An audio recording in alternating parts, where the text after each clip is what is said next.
నమస్తే welcome to city 24/7 top debate. నేను సురేష్. వైసీపీ అధినేత జగన్కు వైసీపీ నేతలకు కూడా deputy CM Pawan Kalyan strong warning ఇచ్చారు.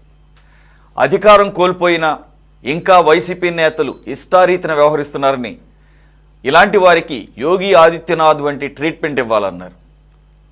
అసత్య ప్రచారాలు, బెదిరింపులు, దౌర్జన్యాలు ఇంకా చేస్తూనే ఉన్నారని, రాజకీయ నిర్ణయం తీసుకునే వరకు పరిస్థితిని తీసుకువెళ్లవద్దని హెచ్చరించారు.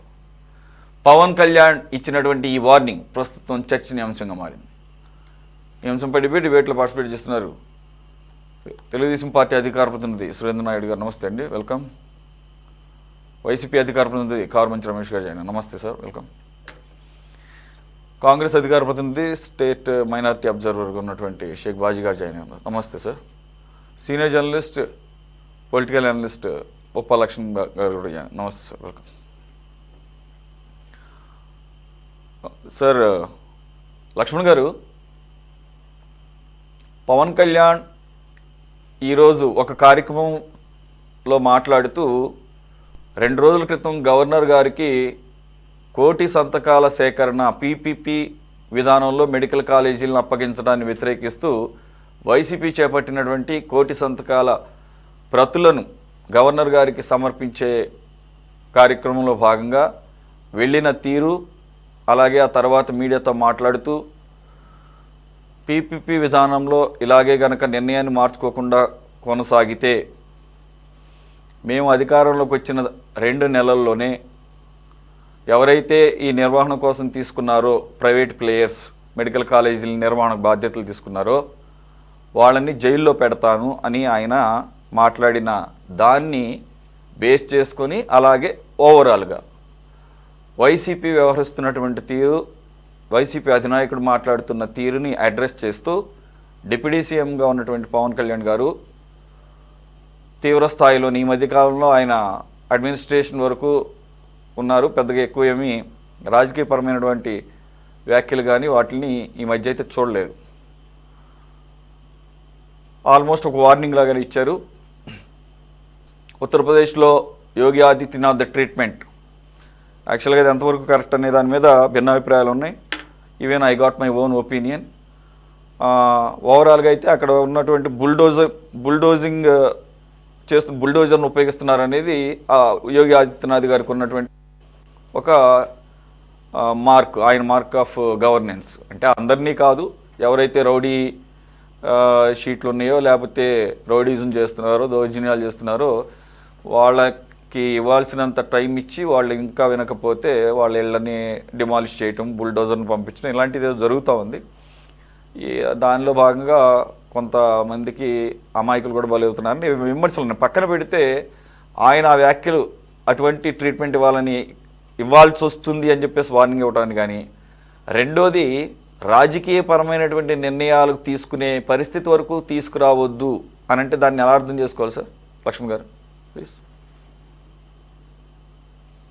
ఇప్పుడు చేసేవాళ్ళు చెప్పకూడదు, చెప్పకుండా చెయ్యాలి, అది మనం గమనించాలి. ఏం చేస్తున్నారు ఇప్పటి వరకు? మరి ఇప్పుడు ఈయన సరే మీరు అన్నట్టు పరిపాలన విషయంలో దృష్టి పెట్టారు, రాజకీయంగా ఏమి మాట్లాడడం లేదు. ఇవాళ ఫస్ట్ టైం మాట్లాడాడు ఘాటుగా. సరే, రాజకీయాలు అవతలి వాళ్ళు రెచ్చగొడుతున్నారు కాబట్టి దానికి సమాధానం చెప్పేవి ఎలా చెప్పాలో అలా చెప్పాడని మనం అనుకుందాం. ప్రాక్టికల్గా సాధ్యమవుతుందా? ఎవరు కూడా ప్రభుత్వంలో ఉన్నటువంటి వాళ్ళు ప్రత్యేకంగా లా అండ్ ఆర్డర్ను వాళ్ళ చేతులకు తీసుకోవడానికి అవకాశమే ఉండదు. అక్కడ ఉత్తరప్రదేశ్ పరిస్థితి వేరు. అక్కడ రౌడీలు, తర్వాత మాఫియా గ్యాంగులు ఎక్కువ, ఉత్తరప్రదేశ్ కానీ బీహార్లో కానీ. వాళ్ళు లా అండ్ ఆర్డర్ను వాళ్ళ చేతులకు తీసుకుంటారు కాబట్టి వాళ్ళని ఎలా అణచాలనో ఆ రీతిలో వాళ్ళు అక్కడ అణచివేస్తున్నారు. అంటే ప్రజలు వాళ్ళతో భయపడిపోతూ ఇవాళ వాళ్ళ మీద కఠిన చర్యలు తీసుకోవటం వలన బుల్డోజర్ కావచ్చు, అరెస్టులు కావచ్చు, లేకపోతే ఎన్కౌంటర్లు కావచ్చు, లాఠీలతో నడి బజార్లో కొట్టుకుంటూ తీసుకెళ్లడం కావచ్చు, ఇవన్నీ భయాన్ని క్రియేట్ చేసి అక్కడ ఉన్నటువంటి రౌడీలు దాదాపు పారిపోయారు అక్కడి నుంచి, అక్కడ ఉండకుండా. సో ఇక్కడ అంత అలాంటి పరిస్థితి ఇక్కడెక్కడ ఉంది? లేదు కదా. ఇక్కడ గవర్నమెంట్ సాఫీగానే జరుగుతున్నది. అంత శాంతి భద్రతకు విఘాతం కలిగించే అంత పరిస్థితి అయితే లేదు. కాకపోతే ఏంటంటే జగన్మోహన్ రెడ్డి గారు నేనొస్తే ఏదో చేసేస్తా, నేనొస్తే ఏదో చేసేస్తా అని అలా బెదిరించడం అనేది కరెక్ట్ అయితే కాదు. నేను అరెస్ట్ చేసి లోపలేస్తా, మీరు పీపీలు ఎవరు తీసుకుంటారో చూద్దాం అంటే, ఇక్కడ ఏవైతే మెడికల్ హాస్పిటల్కు మెడికల్ కాలేజీలు కొన్ని నిర్మాణాలు జరిగి కొన్ని జరగక ఉన్నాయో అవి జగన్మోహన్ రెడ్డి గారి ఆస్తులు కాదు. నా ఆస్తుల జోలికి వస్తే తాట తీస్తా అనొచ్చు, ఏమైనా మాట్లాడచ్చు. అది ప్రభుత్వ ఆస్తులు. ఇంకో ప్రభుత్వం వచ్చింది, ఆ ప్రభుత్వం ఇంకొక విధానం ఎంచుకుంది. మీరు అనుమతులు తెచ్చి ఉండొచ్చు, కానీ ప్రభుత్వం మారిన తర్వాత ప్రభుత్వ విధానాల్లో మార్పు ఉంటుంది. మీలో మార్పు లేదా? అమరావతి రాజధాని అని చెప్పి మీరు 3 రాజధానులు అని చెప్పి మీ విధానంలో మార్పు తెచ్చుకున్నారా లేదా? అలాంటప్పుడు ఈ ఎన్డీఏ కూటమి ప్రభుత్వము వాళ్ళ విధానాల ప్రకారం వాళ్ళు పరిపాలన చేస్తారు, కానీ జగన్మోహన్ రెడ్డి గారు చెప్పినట్టు పరిపాలన చెయ్యరు. సో జగన్మోహన్ రెడ్డి గారు బెదిరించడం దేనికి?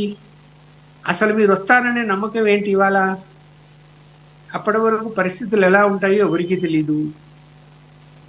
అందువలన మేము వస్తే ఏదో చేస్తామని చెప్పి అదేదో పల్లెటూరులో ఉంటుంది, అరే ఇదిగో నేను ఇంట్లోంచి ఈ గడప దాటితే నీ సంగతి చూస్తా అంటుంటాడు, అని గడప దాటాడు.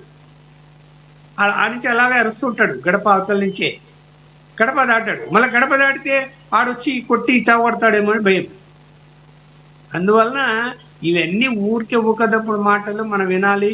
ప్రజలు కూడా అబ్బా ఓహో అని చెప్పి బ్రహ్మాండంగా మాట్లాడుకుంటున్నారని అనుకోవాలి తప్ప, ఆయన మళ్ళీ అధికారులకు వస్తాడో తెలియదు, వచ్చినా ఏం చేస్తాడో ఆయన. అప్పటి పరిస్థితుల్లో వచ్చినంత మాత్రాన జైల్లో ఎందుకు పెడతాడండి? నాకు అర్థం కాలే. What is the reason? పీపీఈలు అన్నటివి చట్టబద్ధంగా అగ్రిమెంట్ రాసుకొని, ఎంఓఈలు రాసుకొని ప్రభుత్వ యొక్క పర్యవేక్షణలో నిర్మాణాలు జరుగుతాయి, కాలేజీలు నిర్వహిస్తారు. అందులో ఏమైనా మోసాలో టక్కర్లో పేద ప్రజల్ని వేధిస్తూ ఉంటే దాని మీద ఫిర్యాదు చేయటం తప్ప, నేను వస్తూనే మిమ్మల్ని జైల్లో వేస్తా అంటే ఎట్లా వేస్తాడు? వాళ్ళు చట్ట ప్రకారం తీసుకుంటున్నారా, చట్టానికి విరుద్ధంగా తీసుకుంటున్నారా? సరే, పీపీపీలు ఇవ్వడంలో ఏదో వెనకాల కుట్ర ఉంది, లేకపోతే వెనకాల ప్రయోజనాలు ఉన్నాయి అనుకో, నిరూపించండి. మీ చేతిలో ఉండే ఆ ప్రయోజనాలు ఏంటో ఒకటి నిరూపించి ఎన్డీఏ కూటమిని రోడ్డు మీద తీర్చండి. మీ చేతనైతే అది చేయాలి కదా. అసలు మీకు నెట్వర్కే లేదు ఏం జరుగుతుందో గవర్నమెంట్లో. మీరు ముఖ్యమంత్రిగా ఉన్నప్పుడు బాయిలో కప్పలాగా పరిపాలన చేసినట్టు ఇప్పుడు ప్రతిపక్ష నాయకుడు కూడా అలాగే ఉంటున్నారు. మీరు నిజంగా ప్రభుత్వంలో జరుగుతున్నటువంటి నిర్లిప్తతో, నిర్లక్ష్యమో లేకపోతే అవినీతితో మీరు ఎన్ని అంశాలు బయట పెట్టారు ఇప్పటి వరకు 1.5 సంవత్సరంలో? చెప్పమని చూద్దాం. లేదు, ఊరికే బెదిరింపు మాటలు అంతే. అవి చేస్తామని.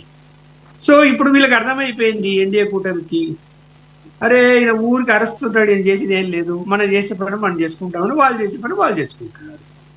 అంతకు మించి ఏముంది ఇక్కడ? పవన్ కళ్యాణ్ గారు ఎస్ అలా నిశ్శబ్దంగా ఎంతకాలం ఉన్నాడు, ఇప్పుడైనా మా జోలికి వస్తే మీ సంగతి చూస్తాము. అదేదో ఆకురౌడీలు అన్నారు, ఆకురౌడీలు అన్నమాట వాడారు. మరి ఆకురౌడీలు ఏం చేస్తారు నాకైతే అవగాహన లేదు, కానీ నాకైతే ఏదో కొత్తగా అనిపించింది. కొన్ని ప్రాంతాల్లో అంటారేమో అలా. మా దగ్గర అయితే వీధి రౌడీలు ఇట్లా మాట్లాడతారు తప్ప ఆకురౌడీలు అంటే మరి మట్ట పెట్టి కొట్టే వాళ్ళేమో తెలీదు. ఆకురౌడీలు వాళ్ళ సంగతి చూస్తా. ఆ మాట కూడా వాడుకలో ఉంది. అంటే అటు అంటే ప్రాంతాల వారీగా వాడుతుంటారు కదా, ఇటు ఆకురడి రౌడీలను వాడుతుంటారు, ఇటు వాడుతుంటారు అన్నారు. ఇప్పుడు రౌడీలు ఉన్నప్పుడు అణచివేయాల్సిన బాధ్యత ప్రభుత్వం అంది, ఎవరు కాదన్నారు. అది పవన్ కళ్యాణ్ గారిది కాదు, డిప్యూటీ సీఎంది. యాజ్ ఏ డిప్యూటీ సీఎంగా మీరు ఇలాంటి రౌడీజాన్ని అనుమతించకుండా కంట్రోల్ చెయ్యండి అంటే మీరు ముఖ్యమంత్రి గారికి చెప్తారా, హోంమంత్రి గారికి చెప్తారా, లేకపోతే ఎవరైనా రౌడీలు ఎక్కడన్నా ఉంటే పట్టిస్తారా మీ కార్యకర్తలు, జనసేన కార్యకర్తలు, అవన్నీ ఆయన చేయాలి. అంతేగాని పవన్ కళ్యాణ్ జోలికి వస్తే అంటున్నాడు ఆయన. పవన్ కళ్యాణ్ జోలికి ఎందుకు వస్తారు ఎవరైనా?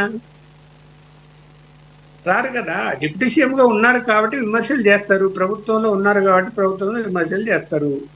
వ్యక్తిగతంగా ఈ గతంలో చేశారు, అయిపోయింది ఆ సబ్జెక్ట్ అంతా. ఇప్పుడు ఎవరు కూడా వ్యక్తిగతంగా మాట్లాడడం లేదు ఆయన్ని, పవన్ కళ్యాణ్ గారిని. అందువలన చెయ్యాలి అంటే కూటమి ప్రభుత్వం మీది, అన్నిటికీ ముఖ్యమంత్రి గారి ఆమోదం ఉండాలి ఏది చేయాలన్నా. హోంమంత్రి గారు ఏదైనా చేయాలంటే వారు చేయవచ్చు. సో పరిపాలన ఎలా జరుగుతుందో అందరికీ తెలిసి వాళ్ళ ఉండే పరిస్థితిని బట్టి పవన్ కళ్యాణ్ గారు అప్పుడు ఒక రోడ్డు వేపియాలని మన ఒక పోలీస్ రిక్రూట్మెంట్ లో ఒక అబ్బాయి అడిగితే గిరిజన ప్రాంతంలో రోడ్డు శాంక్షన్ చేశారు. అట్లాంటివి చేయొచ్చు, ప్రజల మన్నన పొందొచ్చు. కానీ రౌడీల విషయంలో కానీ, లేకపోతే రాజకీయం చేస్తామని ఒక మాట అన్నారు. మళ్ళీ రాజకీయం అంటే ఏం రాజకీయం చేస్తారు? రాజకీయం వ్యవహారంలోనే వాళ్ళు ఓడిపోయి 11 సీట్లకు పరిమితి అయ్యారు. ఇంకా మళ్ళీ ఎన్నికలు వచ్చినప్పుడు మీరు రాజకీయం చేయొచ్చు. ఆ 11 సీట్లు కూడా రాకుండా చేస్తారా, చేయలేరా అన్నది.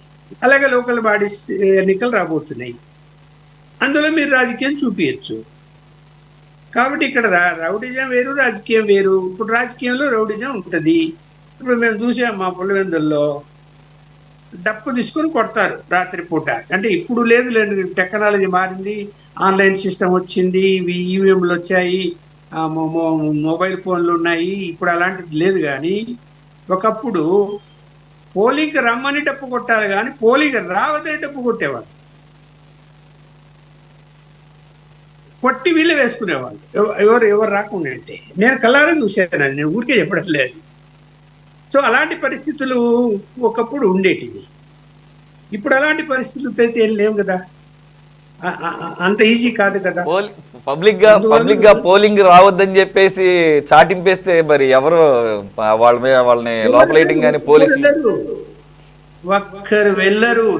ది సోకాల్డ్ ఉమేష్ చంద్ర నాతో వాదనకు దిగి పోలింగ్ జరుగుతుంది, పోలీస్ బందోబస్తు పెట్టా, నేను ఛాలెంజ్ అంటే మన ఇద్దరం కారులో కూర్చొని పోలింగ్ కేంద్రాలకు పోదాము, నన్ను పిలుచుకోవో, నీకు చూపిస్తా అన్న.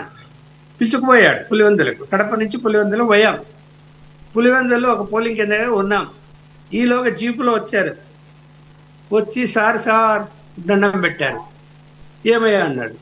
సార్ మా ఊర్లో ఆ ఊర్లోకి అడుగు పెట్టడానికే అవకాశం ఇవ్వటం లేదు, ఈ పక్క చేలో నీరున్నాయి, ఆ పక్క చేలు ఉన్నాయి, రోడ్డు మధ్యలో తాటి చెట్టు నరికేసారు, మేము లోపలికి పోవడానికి లేదు, నేను ఏజెంటును, ఇదిగో ఇది నా వెనకమ్మడు ఉండాయని మేము ఇద్దరం వెనక్కి వచ్చినాం అన్నాడు. ఏమో ఇట్లా చూస్తాడు నవ్వుతూ. లేదు లక్ష్మణ్ ఎక్కువ కాడిపోదాం ఇంతో పాటండి. పోయాము. చెట్టు అడ్డం ఉంది, తాటి చెట్టు. వెనకమ్మడి వచ్చిన పోలీసు వాళ్ళు అందరు కలిసి తీసి పక్కకు జరిపి లోపలికి పోయాం. అక్కడ చిన్న స్కూల్లో పోలింగ్ కేంద్రం. ఒక్కటే ఏజెంట్ ఉన్నాడు. ఏ పార్టీ? కాంగ్రెస్ పార్టీ. పోలింగ్ ఎలా జరుగుతుంది, ఓటర్స్ ఎవరు లేరే. అప్పటికి 11 గంటలేమో అయింది. సార్ ఇప్పటి వరకు 30% పోలింగ్ అయింది సార్ అన్నాడు పిఓ. అన్నాడు ఈయన. నాకెందుకో డౌట్ వస్తున్నది. వాడు 30% పోలింగ్ అయినారు, చెట్టు అడ్డం పెట్టారు, ఊళ్ళో ఎవరు బయటికి రాలే ఏంటి అని. ఆయన ఈలోగా ఆలోచించుకుంటూ మా చిన్న స్కూల్ బయటికి వెళ్ళాడు. బయటికి వెళ్తే నన్ను కూడా పోలీస్ ఆఫీసర్ అనుకున్నాడు ఆయన పిఓ. నేను మఫ్టీలో ఉన్నా అనుకుంటున్నాడు. నేను అడిగాను, మీ యొక్క బ్యాలెట్ పేపర్లు చూపించండి నాకు అన్నా. డ్రాయర్లో పెట్టుకున్నాడు. తీసి పైన పెట్టి చూద్దామన్నా. ఇంకా ఏమనలేక తీసి పైన పెట్టాడు. తీసి పైన పెడితే బ్యాలెట్ పుస్తకాలలో 90% బ్యాలెట్ పేపర్లే లేవు.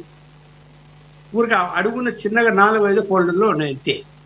ఏమయ్యా 30% అన్నావు, మొత్తం బ్యాలెట్ పేపర్లు లేవే దీంట్లో అంటే కనుక సార్ అని లేచి నిలవన్నాడు. ఏమన్నా, రాత్రే వేసేసినారు సార్ అంతా, పొద్దు నుంచి ఎవరు రాలే, ఎవరు రారు సార్ అన్నాడు. నైటే వేసేసారు అన్నాడు. బయటికి ఓకే. పోయి ఉమేష్ లోపలికి రా అన్న. మళ్ళీ రా ఇప్పుడు అన్న. వచ్చాడు. ఇప్పుడు అడుగు అన్న. అడిగాడు. అడిగితే నాకు చెప్పింది ఆయన చెప్పాడు. రైట్. చెప్తేనే వాడి ఏజె అతని పీఓను కొట్టడానికి ఇతని మనసు ఒప్పుకోక రైట్. ఆ ఏజెంట్ను కాంగ్రెస్ పార్టీ ఏజెంట్ చొక్కా పట్టుకొని బయటికి ఈడ్చుకొని పోయి ఈ లాఠీ తీసుకొని కొట్టబోతే నేను పట్టుకున్నాను లాఠీ గట్టిగా. అలా కొట్టకు, ఇలాంటి ఇక్కడ పరిస్థితి లాగా ఉంటాయి, రైట్. రైట్. నువ్వు కొట్టి ప్రయోజనం లేదు నాయన బాబు, కొట్టకు, కొట్టడం అనేది కరెక్ట్ కాదు పద్ధతి. వాళ్ళు ఏం రైట్. చేస్తారు అమాయకులు, ఏవో ఏం ఎస్. చేయలేడు, ఆ ఏజెంట్ ఏం చేయలేడు, ఇక్కడ రైట్. పరిస్థితులే అలాగా ఉంటాయి అంతే. అడుగు, రాత్రి తప్పటి కొట్టేది లేదు ఈ ఊర్లో రావద్దని అన్న. అడిగాడు. Okay sir. అవును సార్ తప్పటి కొట్టుకున్నాడు సో మొత్తానికి అయితే అంటే.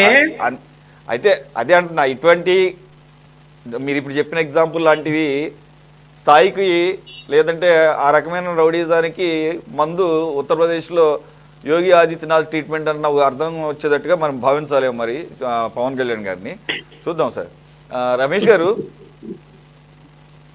యాక్చువల్గా ఆ పరిస్థితులు ఇక్కడ ఉన్నాయా అని అంటే నిజంగానే ఆ స్థాయిలో అయితే లేవు. కానీ మొన్న నెల్లూరులో గంజాయికి వ్యతిరేకంగా పోరాడుతున్నటువంటి సిపిఎం పార్టీ లీడర్ని అమానుషంగా పట్టపగలు నరికేసి భయభ్రాంతులకు గురి చేస్తూ మమ్మల్ని ఆపితే ఇలా ఉంటుందని చెప్పేసి ఒక వార్నింగ్ లాగా ఆ దుర్మార్గులు చేసిన పనికి పోలీసులు అరెస్ట్ చేసి నడి రోడ్డు మీద నడిపించారు కోర్టు వరకు కూడా, చెప్పులు లేకుండా. అది స్టార్ట్ అయింది అనుకుంటా, నేను అబ్జర్వ్ నాకు అనిపించింది. ఆ తర్వాత ఒక 2-3 ఇన్సిడెంట్లు కూడా చూసాం రాష్ట్రంలో అక్కడక్కడ. మంచిదే, to send a strong signal to the anti social elements and at the same time ఒక భరోసా ప్రజలకి. ఎవరన్నా కనుక యాశాలు ఇస్తే ఈ రకంగా అవసరమైతే కొన్ని కఠినమైన నిర్ణయాలు తీసుకోవడానికి కూడా అని చెప్పేసి, మరి ఆ రకంగా ఏమన్నా వార్నింగ్ ఇచ్చారనుకోవాలా పవన్ కళ్యాణ్ గారు? 2 రాజకీయపరమైన నిర్ణయం దాకా తీసుకువెళ్ళకూడదు అని అంటే మీకేం అర్థమైంది సార్? సభ్యులకు అలాగే సిటీ 24/7 ప్రేక్షకులందరికీ వెరీ గుడ్ ఈవినింగ్ అండి. అసలు పవన్ కళ్యాణ్ గారు ఎప్పుడేం మాట్లాడతారో ఎవరికైనా అర్థమైతే మనకు కూడా అర్థమవుతుంది. మన అందరికీ తెలుసు పవన్ కళ్యాణ్ గారు ఒకసారి నేను నరసాపురంలో పుట్టానంటాడు, ఒకసారి మచిలీపట్నంలో పుట్టానంటాడు, ఒకసారి నెల్లూరులో పుట్టానంటాడు. ఈ రకంగా ఆయన ఎప్పుడు ఏం మాట్లాడతారో ఎవరికీ తెలియదు. అలాగే ఇప్పుడు మీరు చెబుతున్న రాజకీయ నిర్ణయం, అసలు రాజకీయ నిర్ణయం అంటే ఇప్పుడు ఆయన కూటమి నుంచి బయటకు వచ్చేస్తా అని చెప్తున్నాడా, లేకపోతే కూటమికి నాకు పడట్లేదు నేను రాజకీయ నిర్ణయం అంటే ఏముంటాయి? ఆయనతోటి చంద్రబాబు నాయుడు తోటి కలిపి ఉంటారా లేదా బీజేపీ తోటి కలిపి ఉంటారా లేదా? ఇప్పుడు వైఎస్ఆర్ కాంగ్రెస్ పార్టీ వాళ్ళు మీద రాజకీయ నిర్ణయం ఆయన తీసుకునేది రాజకీయ నిర్ణయం ఏముండదు. ఏదన్నా ఉంటే ప్రభుత్వ పరంగా మేము ఇటువంటి విధానంలో వెళ్ళదలుచుకున్నాం, ఇది ప్రభుత్వ పరంగా నిర్ణయం తీసుకుంటాం అని చెప్పి ఆయన చెప్పుంటే దాన్ని నేను కూడా ఈయన ప్రభుత్వ పరంగా ఇలా చేస్తానని చెప్పి వైఎస్ఆర్ కాంగ్రెస్ పార్టీ వాళ్ళని బెదిరిస్తున్నాడు అని చెప్పి నేను కూడా అనుకుందును. కానీ నేను రాజకీయ నిర్ణయం తీసుకుంటే రేపు పొద్దున్న నుంచి వేరే విధంగా ఉంటుంది అనే విధంగా ఆయన మాట్లాడటం అంటే మరి లోకేష్ గారికి వార్నింగ్ ఇస్తున్నాడో నారా చంద్రబాబు నాయుడు గారికి వార్నింగ్ ఇస్తున్నాడో నాకైతే అర్థం కావట్లేదు. సరే, ఇక ప్రశ్నించడానికే పుట్టిన పార్టీ జనసేన పార్టీ అని చెప్పుకునే ఆయన ఈ రోజున కూటమి ప్రభుత్వంలో ఒక భాగస్వామిగా ఉండి, అంటే మీరందరూ మాట్లాడుతున్నట్లుగా ఇప్పుడు ఆయన రాజకీయ నిర్ణయం అంటే ఈ రకంగా ఎవరైతే తప్పులు చేస్తారో వాళ్ళని రోడ్ల మీద నడిపించడాలు, లేకపోతే యోగి ఆదిత్యనాథ్ లాగా ఇళ్ళు కోల్దోయించడం బుల్డోజర్లతోటి అనే విధంగా అనేది మీరందరూ చెప్తున్నట్లుగా అనుకుంటే, మరి అసలు కూటమి ప్రభుత్వంలో భాగస్వామిగా ఉన్న వ్యక్తి ఈ రోజున ఆ కూటమి ప్రభుత్వం చేస్తున్న తప్పులను ప్రశ్నిస్తే సహించలేక ఈ విధమైన నిర్ణయం తీసుకుంటానంటున్నాడా అనేది ఆయనే చెప్పాలి క్లియర్గా. ముందుగా అసలు అటువంటి రాజకీయ నిర్ణయం తీసుకుంటే వాళ్ళ ఎమ్మెల్యేలని వాళ్ళ నాయకుల మీద అటువంటి చర్యలు ముందుగా తీసుకోమని చెప్పండి. ఎందుకంటే మనం అందరం చూసాం, కాకినాడ రూరల్ ఎమ్మెల్యే పంతం నానాజీ గారు ఒక డాక్టర్ను కొడితే ఆయన మీద ఎటువంటి చర్యలు ఈ పెద్ద మనిషి తీసుకోలేదు. ముందు అక్కడ రాజకీయ నిర్ణయం తీసుకోమనండి. అలాగే పోలవరం ఎమ్మెల్యే చిర్రి బాలరాజు గారు అవినీతి చేస్తున్నారని చెప్పి టీడీపీ మాజీ మంత్రి గారు దేవినేని ఉమామహేశ్వరరావు గారు, అదే జనసేన పార్టీ నాయకులు కరాటం రాంబాబు గారు మాట్లాడుకున్న ఆడియో మనందరం విన్నాం.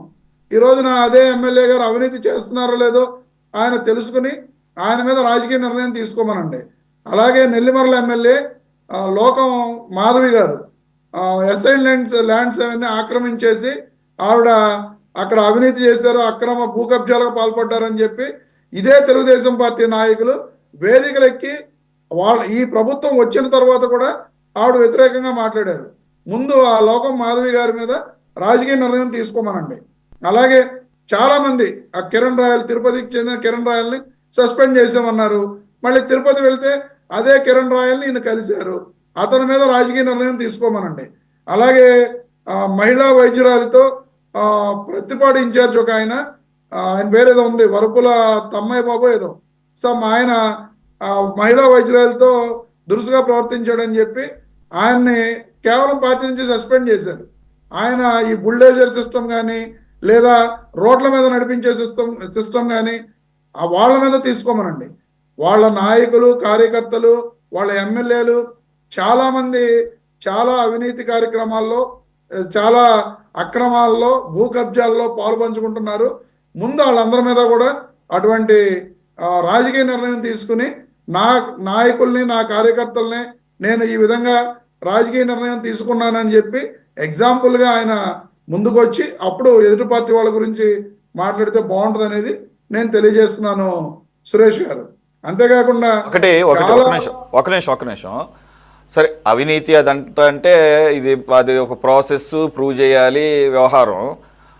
బెదిరింపులు లేదంటే కనుక దౌర్జన్యాలు ఇవనేసరికి కళ్ళెదురుగా కనపడుతుంది. కాబట్టి ఆయన దాని గురించే ఈరోజు స్ట్రెస్ చేశారు. కాబట్టి దానికి పరిమితం మీరు చెప్పినవన్నీ ఓకే. అవినీతి కార్యక్రమాలు సెపరేట్ గా మాట్లాడదాం. ఒక్క నిమిషం సార్, ఒక్క నిమిషం. దేన్ని దృష్టిలో పెట్టుకొని మాట్లాడారు ఆయన?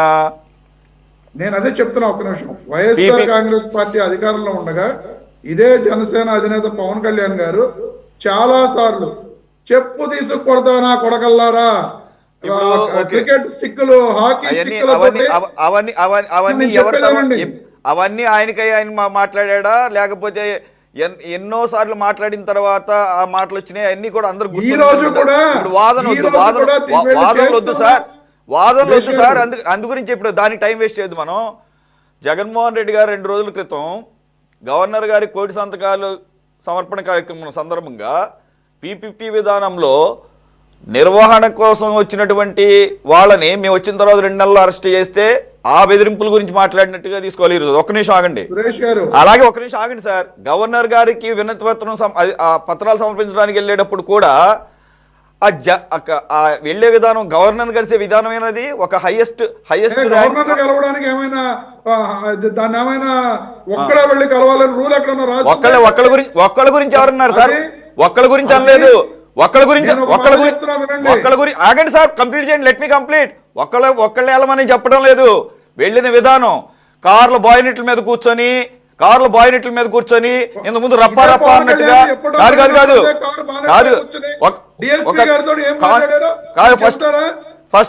First citizen of the state ని అలా కాన్స్టిట్యూషనల్ పొజిషన్ లో హైయెస్ట్ పొజిషన్ ఉన్నటువంటి గవర్నర్ గారిని కలిసే విధానం అదే?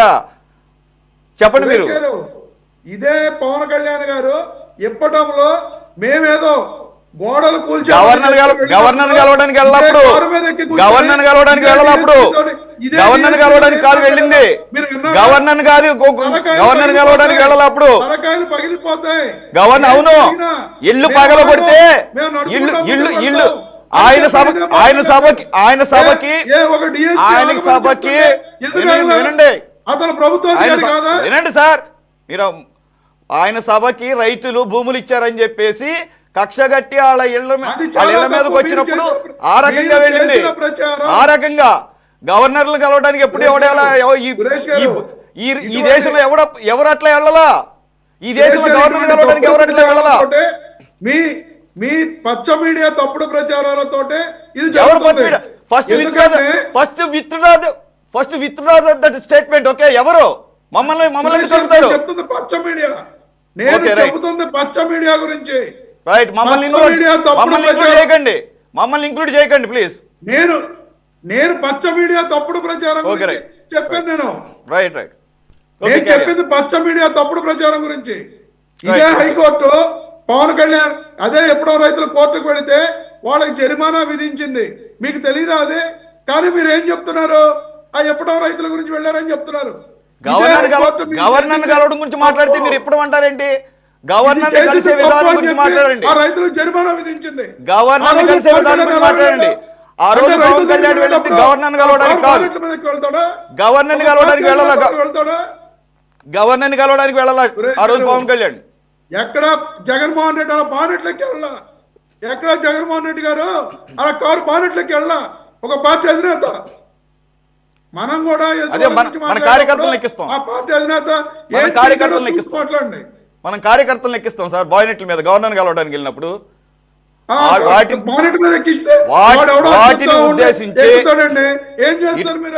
ఇటువంటి వాటన్నిటిని ఉద్దేశించి ఇదొకటే కాదు అటువంటివన్నీ కూడా ఈ మధ్య కాలంలో మీరు ఏ కార్యక్రమం తీసుకున్నా జగన్మోహన్ రెడ్డి గారు ఈ రకమైనటువంటి యాంటీ సోషల్ యాక్టివిటీస్ స్లోగన్స్ కానీ స్లోగన్స్ దృష్టిలో పెట్టుకొని ఆయన ఇచ్చినటువంటి వార్నింగ్ కి సమాధానం చెప్పండి. కార్యకర్తకి అధినేతకి పోలిక అదే సార్ నేనేమంటున్నానంటే వాటిని ఎంకరేజ్ చేసుకొస్తున్నాడు కదా అధినేత, మీ అధినేత గారు ఎంకరేజ్ చేస్తున్నారు. పవన్ కళ్యాణ్ గారు స్టంట్ స్కూల్స్ పెట్టమన్నాడు. స్టంట్ స్కూల్స్ అది కరెక్టేనా? రైట్. ఎనీవే సో ఆయన స్కూల్స్ పెట్టమని ఒక ప్రభుత్వ కార్యక్రమంలో మాట్లాడారు. ఆయన డైరెక్ట్ వార్నింగ్ ఇచ్చాడు. ఇప్పుడు మీరు చెప్పండి, are you ready to take that challenge? మీరు చెప్పండి. Are you ready to take that challenge? Are you ready to take that challenge? ఏం చేసుకుంటాడో చేసుకోమనండి. ఏం చేసుకుంటాడో చేసుకోమనండి. Fair enough. Okay, we are ready. Okay, right. Baji గారు, ముందుగా మీకు అట్లాగే ప్యానెల్ ఉన్న సభ్యులకి అట్లాగే మన ప్రేక్షకులందరికీ కూడా శుభ సాయంత్రం అండి. ఇప్పుడు పవన్ కళ్యాణ్ గారు ఈరోజు చేసిన కార్యక్రమం చాలా బృహత్తరమైన కార్యక్రమం. కోస్తా ప్రాంతంలో ప్రజలందరికీ కూడా మంచి నీరు, వాటర్ సప్లై జరిగే ఒక మంచి ప్రాజెక్టుకి ఆయన శంకుస్థాపన చేయడానికి వెళ్ళారు. అందరూ కూడా చాలా మంది ప్రజలందరూ కూడా హర్షించారు. చాలా గ్రామీణ రూరల్ డెవలప్మెంట్ కి సంబంధించిన మంత్రిగా పవన్ కళ్యాణ్ గారు చాలా చక్కటి కార్యక్రమాన్ని తీసుకున్నారు. ఆ కార్యక్రమం మరి అయిన తర్వాత ఆ ప్రోగ్రాం అయిన తర్వాత ఆయన మరి మాట్లాడిన ఈ భాష కానివ్వండి, తాట తీస్తాం, అట్లాగే యూపీ తరహా ట్రీట్మెంట్ చేస్తాము, అట్లాగే రాజకీయ నిర్ణయాలు తీసుకుంటాం, ఇవన్నీ కూడా ఏంటంటే అంత ముందాగతనంగా లేదు. ఆయనకు తగిన ఉప ముఖ్యమంత్రి స్థాయికి తగినట్లుగా ఆయన మాట తీరు కానివ్వండి అవన్నీ కూడా లేదనేది నా ఉద్దేశం. ఎందుకంటే ఉప ముఖ్యమంత్రి నిజంగా వైసీపీ నాయకులు కానీ వైసీపీ అగ్రనేతలు కానీ మాట్లాడే మేము వస్తే మేము చూస్తాం, అట్లాగే పోలీసుల్ని బట్టలు తీసుకొడతాం, ఇట్లా చాలా మాటలు చేసిపోయారు. మేము వస్తే ఇచ్చేస్తాం అని రెచ్చగొట్టే విధంగా జగన్మోహన్ రెడ్డి గారు మాట్లాడారు. వాళ్ళ యొక్క నాయకులు కార్యకర్తలు చెప్పక్కర్లా రఫా అని చెప్పేసి బ్యానర్లే ప్రదర్శించారు. అట్లాగే జగన్మోహన్ రెడ్డి గారు ఏ ప్రోగ్రాం తీసుకున్నా కానీ ఒక భయానకమైన వాతావరణాన్ని క్రియేట్ చేయడం రోడ్ల మీద. మరి ప్రజలు బయటకు వచ్చి సామాన్యులు ఆయన ప్రోగ్రాం ఉన్న రూట్ లో బయటకు రావడానికే భయపడే పరిస్థితుల్ని జగన్మోహన్ రెడ్డి గారు ఆయన ప్రోగ్రామ్స్ క్రియేట్ చేశారు. అది మనం చూసాం. గతంలో కూడా మనుషులు చనిపోవడం, గాయపడటం ఇట్లన్నీ కూడా చూసాం. అట్లాగే గవర్నర్ గారి దగ్గరికి ఆయన ఆ సంతకాలు కట్టలు తీసుకెళ్లి ఆ రకంగా మరి ఎలా అంత ఊరేగింపుగా అంత పెద్ద ఒక ఇచ్చేసినట్టుగా ఒక ప్రదర్శనని నిర్వహించాల్సిన అవసరం ఏముంది? లేదు కదా. బీపీపీ విధానాన్ని వ్యతిరేకిస్తున్నారు, రైట్. మేము కూడా వ్యతిరేకిస్తున్నాం. కాంగ్రెస్ పార్టీ నుంచి ప్రైవేటీకరణని వైద్య ప్రభుత్వ ఆధ్వర్యంలో నిర్మించాల్సిన మరి ఈ బోధనా వైద్యశాలల్ని ప్రైవేట్ పనులు చేయడం మేము వ్యతిరేకిస్తున్నాం. దాని విధానం వేరే ఉంది. దానికోసం చాలా చేయొచ్చు, చాలా రకాల ప్రొటెస్ట్ చేయొచ్చు, అడ్డుకోవచ్చు. కాకపోతే ఏంటంటే మనం ఒక ముందాతనంగా రాజకీయ పార్టీలుగా ఒక ఇతరులకు ఆదర్శంగా ఉండే విధమైన పద్ధతులు చేస్తే బాగుంటుంది. అట్లాగే రెచ్చగొట్టే ప్రసంగాలు ఏమని మాట్లాడారండి, తాట తీస్తామని ఈయన అంటాడు, బట్టలు తీస్తామని ఆయన అంటాడు. ఏం డిఫరెన్స్ ఏం లేదు. అది పవన్ కళ్యాణ్ గారు మాట్లాడిన మాటల్లో మరి ఆయన మరి యూపీ తరహా వ్యవహారం నడిపిస్తాము, యూపీ తరహా ట్రీట్మెంట్ చేస్తాము, ఇవన్నీ కూడా అవసరం లేదు, ఆయన మాట్లాడాల్సిన అవసరం లేదు. యూపీలో 15,000 మంది రౌడీ షీటర్లు ఉన్నారు, ఆంధ్రప్రదేశ్ లో 3,700 మంది ఉన్నారు. యూపీలో పరిస్థితులు అక్కడ దారుణాలు వేరు. పైగా అది కూడా యోగి ఆదిత్యనాథ్ చేస్తున్న విధానం ఏదైతే ఉందో అది కరెక్ట్ కాదు. అది మానవ హక్కుల ఉల్లంఘన. మనుషుల్ని ఎన్కౌంటర్ చేయించడం, దాదాపు 1,500 మందిని ఎన్కౌంటర్ లో చంపించాడు యోగి ఆదిత్యనాథ్. అట్లాగే అనేక మంది గాయపడ్డారు. ఇళ్లని రౌడీ షీట్లు ఉన్న వాళ్ళ ఇళ్లని బుల్డోజర్లతో కూల్చేశారు. ఇప్పుడు పవన్ కళ్యాణ్ గారు ఆంధ్రప్రదేశ్ లో కూడా రౌడీ షీటర్ల ఇళ్లని అలాగే చేస్తారా, లేకపోతే వైసీపీ వాళ్ళ ఇళ్లని కూలుస్తారా? వైసీపీ నేతల ఇళ్లని, వైసీపీ పార్టీలో ఉన్న రౌడీలుగా పేరు పొందిన వాళ్ళను, లేకపోతే ఒక డెకాయిటింగ్ చేసే లీడర్స్ ఇల్లు కూల్చేస్తారని చెప్పేసి వార్నింగ్ ఇచ్చారా? లేకపోతే 3,000 మంది రౌడీ షీటర్లు ఉన్నారు. యూపీ తరహాలో, యోగి ఆదిత్యనాథ్ తరహాలో ఈ రౌడీ షీటర్ల ఇళ్లను కూల్చడం, ఎన్కౌంటర్లు చేయిస్తారా ఆంధ్రప్రదేశ్ లో? అది స్పష్టం చేస్తే బాగుంటుంది పవన్ కళ్యాణ్ గారు. ఏదో ఫ్యాన్స్ ని అలరించడం కోసం మాట్లాడినట్టుగా ఒక ఉప ముఖ్యమంత్రి సినిమా నటుడు హోదాలో కాకుండా ఉప ముఖ్యమంత్రి హోదాలో మాట్లాడితే బాగుంటుంది, కొంచెం గౌరవంగా ఉండేదని నా ఉద్దేశం. ఆ తాట తీయడం అంటే ఏంటంటే అర్థం? తాట తీయడం అంటే ఏంటి? తోలుస్తాడా మనుషుల్ని? ఆయన తాట తీయడం అంటే ఏంటి అర్థం? అనేక సార్లు ఆయన నోట్లో నుంచి తాట తీస్తాననే పదాలు వస్తా ఉన్నాయి. నిజంగా ఈ తప్పు చేసిన వాళ్ళని, రౌడీల్ని, లేకపోతే సమాజంలో బ్యాడ్ ఎలిమెంట్స్ ఉన్న వాళ్ళ మీద పనిష్మెంట్ చట్టరీత్యా చేయండి. మీ రాజకీయ నిర్ణయం అంటే ఏంటి? పొలిటికల్ డెసిషన్ అంటే కొత్త చట్టాలు తెస్తారా? ఎన్కౌంటర్లకి లైసెన్స్ ఇచ్చి ఎన్కౌంటర్లు చేయొచ్చు అనే ఒక చట్టాన్ని తీసుకొచ్చి పోలీసుల చేత వీళ్ళందరినీ ఎన్కౌంటర్ చేసే రాజకీయ నిర్ణయం తీసుకుంటారా? అది ఏంటి? అది అర్థం ఏంటంటే చెప్తే బాగుంటుంది ప్రజలకు అర్థం కావాలా రాజకీయ నిర్ణయం ఏం తీసుకోబోతున్నారు ఈ రౌడీ షీటర్ల మీద, లేదా వైసీపీ రౌడీల మీద, వైసీపీ నాయకుల మీద అనేది క్లారిటీగా ఇస్తే బాగుంటుంది. ఏదో అలవోకగా నోటికి ఏదొస్తే ఒక మంచి కార్యక్రమానికి పోయి, ఒక మంచి శోభప్రదమైన కార్యక్రమానికి పోయి ఇలాంటి రెచ్చగొట్టే అంశాలని మాట్లాడటం అనేది ఆయన యొక్క హోదాని, ఆయన యొక్క పదవికి ఉన్న గౌరవాన్ని కూడా తగ్గిస్తుంది అనేది నా ఉద్దేశం. కాబట్టి ఇకనైనా పవన్ కళ్యాణ్ గారు అలాంటి భాష వాడకుండా ఉంటే బాగుంటుంది. మంచి నాయకుడిగా ఎలివేట్ అవ్వాలా. ఫ్యాన్స్ రెచ్చగొట్టాలంటే, ఫ్యాన్స్ ఆలోచించాలంటే పార్టీ మీటింగుల్లో మాట్లాడుకుంటే తప్పు లేదు. పార్టీ మీటింగ్ లో మాట్లాడుకోమనండి, పార్టీ మీటింగ్ లో ఫ్యాన్స్ ని వాళ్ళ నాయకులతో. కానీ ఇది ఒక ప్రభుత్వ కార్యక్రమం. ప్రభుత్వం ద్వారా జరుగుతున్న కార్యక్రమానికి పోయి ఈ రకంగా మాట్లాడటం అనేది అంత అసలు ఇదిగా ఉంది, చాలా వినటానికి బాగాలేదు అది. కాబట్టి నేను పవన్ కళ్యాణ్ గారి ద్వారా ఆయన స్టేట్మెంట్స్ అయితే నేను జీర్ణించుకోలేకపోతున్నాను. ఆయన మాట్లాడే విధానం డైజెస్ట్ అవట్లేదు. బాజీ గారు అక్కడ ప్రభుత్వ కార్యక్రమమే, ఆయన ఏమీ ఫ్యాన్స్ని అలరించడానికి అన్నట్లుగా అయితే నాకు అనిపించలేదు. మీ ఒపీనియన్ మీకు ఉండొచ్చు. రెండోది, ఆయన వన్ ఆఫ్ ది ఇన్సిడెంట్ని ఒక విషయాన్ని పట్టుకొని మాట్లాడినట్లేదు ఈరోజు. ఓవరాల్గా ఒక్క కింది స్థాయిలో ఏది రప్పా భాష అటువంటి అనేక చూడటం అదొకటే కాకుండా వాళ్ళ అధినేత కూడా టైమ్ అండ్ అగైన్ వాటన్నిటిని ఎంకరేజ్ చేస్తున్నట్టుగా మాట్లాడటమే కాకుండా 2 రోజుల క్రితం పీపీపీ విధానంలో నిర్వహణకు తీసుకున్నటువంటి వాళ్ళని 2 నెలల్లో నేను వచ్చిన తర్వాత అరెస్ట్ చేస్తానంటే అది ఏ రకంగా సహేతుం అవుతుంది? అది కూడా బెదిరింపే కదా. అలా బెదిరిస్తూ ఉంటే అదే సార్ నాయకుడు అయ్యుండి అలా బెదిరింపులకి దౌర్జన్యాలకి పాల్పడతాం. ఇప్పుడు ఒకవేళ నిజంగానే ఆయన అధికారంలోకి వచ్చాడు అనుకోండి, వచ్చినంత మాత్రాన నిర్వాహకులది ఎలా తప్పు అవుతుంది? ప్రభుత్వానికి నిర్వాహకులకి మధ్య పీపీపీ విధానంలో ఒక అగ్రిమెంట్ జరుగుతుంది. పెద్ద వాళ్ళే వస్తారు ఖచ్చితంగా మెడికల్ కాలేజ్ నిర్వహణ అంటే. లైక్ మేబీ ఇది మెడికల్ సెక్టార్లో ఉన్న వాళ్ళు ఎవరో ఒకరు రావచ్చు, అనేక మంది ఉన్నారు కదా. మరి వాళ్ళది ఎలా తప్పు అవుతుంది? చట్ట ప్రకారంగా అయితే వాళ్ళని అరెస్ట్ చేయడానికి కుదరదు కదా. అంటే చట్టవిరుద్ధంగా చేస్తారని ఆ బెదిరింపు.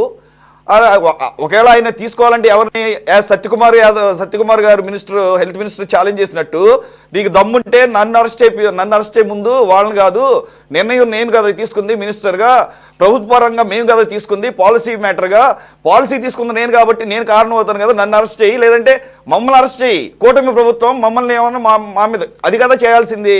మరి అది ఎంతవరకు సమంజసం? వాటన్నింటినీ అడ్రస్ చేస్తూ కదా ఈయన మాట్లాడింది. జగన్మోహన్ రెడ్డి గారి ఒక రాజకీయ అజ్ఞానిగా మాట్లాడాడు. ఎందుకంటే ప్రభుత్వం తీసుకున్న నిర్ణయాన్ని అరెస్ట్ ఎలా చేస్తాడంటే ఆయన అజ్ఞానానికి నిదర్శనం. ఆయన కూడా రెచ్చగొట్టే ధోరణితోనే మాట్లాడాడు, నేను కాదంటల్లా. కానీ దానికి ప్రతిగా ఈయన మాట్లాడేది కూడా కరెక్ట్ కాదంటున్నాను. ఏ కాంటెక్స్ట్ లో మాట్లాడినా కానీ పవన్ కళ్యాణ్ గారు అలా మాట్లాడకూడదు అంటున్నాను. ఆయన ఇవాళ ఉప ముఖ్యమంత్రి స్థాయిలో ఉంది. ఆయన ఆయన ఆయన ఆయన మా ప్రస్తావించిన 3 అంశాలు. యోగి ఆదిత్యనాథ్ తరహా చేస్తానంటే ఏంటి అర్థం ఏంటి? యోగి ఆదిత్యనాథ్ ఏం చేస్తున్నాడు ఏపీలో? యోగి ఆదిత్యనాథ్ రౌడీ షీటర్లని వాళ్ళని ఎన్కౌంటర్లు చేయిస్తున్నాడు. తర్వాత బుల్డోజర్ తోటి వాళ్ళ ఇల్లు పూడుస్తున్నాడు. అలా చేయిస్తాడు ఇక్కడ చెప్పమనండి స్పష్టంగా. చంద్రబాబు నాయుడు చెప్పించమనండి. ముఖ్యమంత్రిగా చేస్తాను రాష్ట్రంలో కూడా అలాంటి పరిపాలన చేస్తామని ఏ రకంగా సమర్థించుకుంటామండి? నిజంగా జగన్మోహన్ రెడ్డి గారు మాట్లాడింది చాలా తప్పు. ప్రభుత్వం ఒక పాలసీ తీసుకొచ్చిన తర్వాత ఆ పాలసీ మీద కావాలి రద్దు చేయండి. ఆ పాలసీని అరెస్ట్ చేయడం ఏంటి? అరెస్ట్ ఎలా చేస్తాడు? ఏ బేసిస్ మీద చేయగలుగుతాడు? తప్పది. కానీ ఏంటంటే ఆయన తప్పు చేశాడు, తప్పుగా బిహేవ్ చేస్తున్నాడు, తప్పుగా మాట్లాడుతున్నాడు, బెదిరింపుల ద్వారా అందులో అనుమానమే లేదు. అట్ ది సేమ్ టైం వీళ్ళు అదే చేస్తున్నారు కదా, వీళ్ళు దానికి భిన్నంగా ఏం చేస్తున్నారు? ఇది బెదిరింపే కదండి. మీ ఇళ్ళని పూజ చేస్తాం, మిమ్మల్ని షూట్ చేస్తాం అంటాం కూడా బెదిరింపే కదా. సార్ బాజీ గారు ఇక్కడ నేనేమి పవన్ కళ్యాణ్ గారిని నేనేమి ఏకపక్షంగా సపోర్ట్ చేయలేదు. నేనేమంటున్నానంటే పవన్ కళ్యాణ్ గారు ఈ రోజే మొదటిసారి మాట్లాడింది, కానీ జగన్మోహన్ రెడ్డి గారు ఈ ఒక్కసారి కాదు మాట్లాడటం. అధికారుల్ని సప్త సముద్రాలు ఉన్న ఈడ్చుకొచ్చి అరెస్ట్ చేస్తా, లేదంటే కనుక మేము వచ్చిన తర్వాత మొత్తాన్ని లోపలేస్తాము, ఇప్పుడే నిర్వాహకులను కూడా లోపలేస్తాము అని అంటే మరి వచ్చేవాళ్ళు ఎంతో కొంత భయపడే అవకాశం ఉంటుంది కదా. దానికి ప్రభుత్వ పరంగా ఒక వార్నింగ్ ఇచ్చారు అని అట్లా ఎందుకు తీసుకోకూడదు? ఒక్కటి సార్ జగన్మోహన్ రెడ్డి గారు తొక్కిచ్చినప్పుడు కానీ, జగన్మోహన్ రెడ్డి కారు కింద పడి ఒక అతను చనిపోయినప్పుడు కానీ రప్ప ప్రదర్శించిన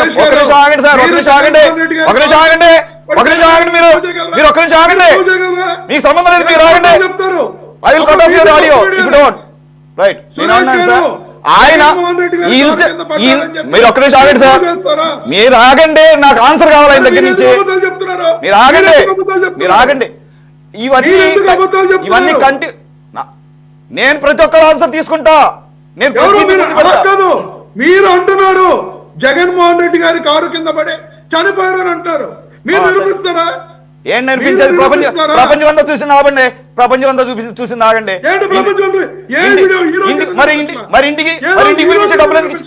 మరి ఇంటికి పిలిపించే డబ్బులు ఎందుకు ఇచ్చారు? ఇంటికి పిలిపించుకొని డబ్బులు ఎందుకు ఇచ్చారు? సార్ బాజీ గారు మీరు ఒక్క నిమిషం ఆగండి. మీ టైం ఇచ్చాను, మీరు మాట్లాడారు. మీరు ఒక్క నిమిషం ఆగండి. మీరు మళ్ళీ కావాలంటే మాట్లాడదురు కానీ మీకు మళ్ళా నేను అవకాశం ఇస్తా. బాజీ గారు ఇవన్నీ కూడా ఒక టైమ్ అండ్ అగైన్ రిపీట్ అవుతున్న సందర్భంలో మాట్లాడిన భాష నేను కూడా అన్నాను కదా సార్. లక్ష్మణ్ గారిని అడుగుతూ యూపీ రకమైనటువంటి బుల్డోజింగ్ ఎన్కౌంటర్లకు నేను కూడా వ్యతిరేకమే. నేనేమన్నా అంటే లిటరల్ మీనింగ్ తీసుకోవాల్సిన అవసరం లేదు. ఒక వార్నింగ్ సిగ్నల్ పంపించినట్లుగా ఎందుకు అర్థం చేసుకోకూడదు? ఆయన మాట్లాడిన భాషలో కొంత అది కరెక్ట్ చేసుకోవాల్సిన అవసరం ఉంది. ఇప్పుడు ఇది ఒక్క రోజులో మాట్లాడింది కాదు, ఒకసారి మాట్లాడింది కాదు. గత 18 నెలల్లో అనేకమైన మన డిబేట్లో మాట్లాడుకున్నాం. ఎక్కడెక్కడ ఎన్ని యాంటీ సోషల్ యాక్టివిటీస్ జరిగినో ఇన్ ద నేమ్ ఆఫ్ పరామర్శలు అవ్వచ్చు, లేకపోతే సమస్యల్ని అడ్రస్ చేసే విషయంలో కానీ. సార్ ఇప్పుడు బెదిరింపు ధోరణితో మాట్లాడటం, చంపేస్తామని బెదిరించడం, లేకపోతే అరెస్ట్ చేస్తామని బెదిరించడం, లేదా ఇంకో రకంగా బెదిరించడం, దానికి చట్ట పరిధిలో దానికి కూడా ఒక నేరపూర్వకమైన చర్య. అది బెదిరించడం అనేది వ్యక్తిని కానీ సంస్థను కానీ వ్యవస్థని బెదిరించడం అనేది అది కూడా చట్టపరమైన ఒక నేరం కిందకే పరిగణించబడుతుంది. నేనేమంటున్నానంటే మీరు చట్టపర పరిధిలోకి తీసుకోండి. మీరు ఎవరైతే ఇప్పుడు ఈ వైసీపీ వాడు చేస్తే అకృత్యాలను నేను సమర్థించట్లా, మీరు చట్టపరంగా వాళ్ళ మీద చర్యలు తీసుకోండి. అరే 10 సార్లు ఆయన డీవియేషన్ చేశాడు జగన్మోహన్ రెడ్డి గారు, పోలీస్ పర్మిషన్ తీసుకొని డీవియేట్ అయ్యాడు. ఆయన మీద ఏ చర్య తీసుకున్నారండి? ఏం మాట్లాడుతున్నారు? ఏ చర్య? ఒక్క చర్య తీసుకున్నారా? ఆయన పోలీస్ పర్మిషన్ తీసుకొని ఆయన టూర్ల మీద డీవియేట్ అయ్యాడు. దాని మీద ఒక కేసు నమోదైందా జగన్మోహన్ రెడ్డి గారి మీద? చెప్పండి. ఎందుకు చేయలేదు, ఎందుకు చేయలేకపోయారు? కాబట్టి ఏంటంటే మనం ఏదో రోడ్ల మీద మైకులు ఉన్నాయని చెప్పేసి నోటికి వచ్చినట్టు ప్రగల్భాలు మాట్లాడటం కాదండి. ఆచరణ, యాక్షన్ ప్లాన్ కావాలి. యాక్షన్ ప్లాన్ లో ఏమి కనపడలేదనేది నా ఉద్దేశం. ఇవాళ తాట తీస్తాము, మిమ్మల్ని అది చేస్తాము, లేకపోతే యోగి ఆదిత్యనాథ్ రాజకీయ నిర్ణయం, సరే ఇవాళ మనం మాట్లాడుకుంటున్నాం. ఒక 3 నెలల తర్వాత మధ్య మాట్లాడుకుందాం. మళ్ళీ ఏం రాజకీయ నిర్ణయం తీసుకుంటారో చూద్దాం. ఏ రకమైన చట్ట పరిధిలో ఆయన చేసిన వాళ్ళ మీద మాట్లాడుకుందాం. మళ్ళీ ఏం ఉండవు, జీరో. అటువంటిప్పుడు అలాంటి ఎందుకు మాట్లాడాలంటారు? అది కేవలం అభిమానంలో లేకపోతే వాళ్ళని ఆదరించడం కాదా? వార్నింగ్ ఇవ్వండి. మీరు మిమ్మల్ని అరెస్ట్ చేయండి, చట్టపరిలో తేండి, వాళ్ళ డీవియేషన్స్ మీద యాక్షన్ తీసుకోండి, భయం క్రియేట్ చేయండి.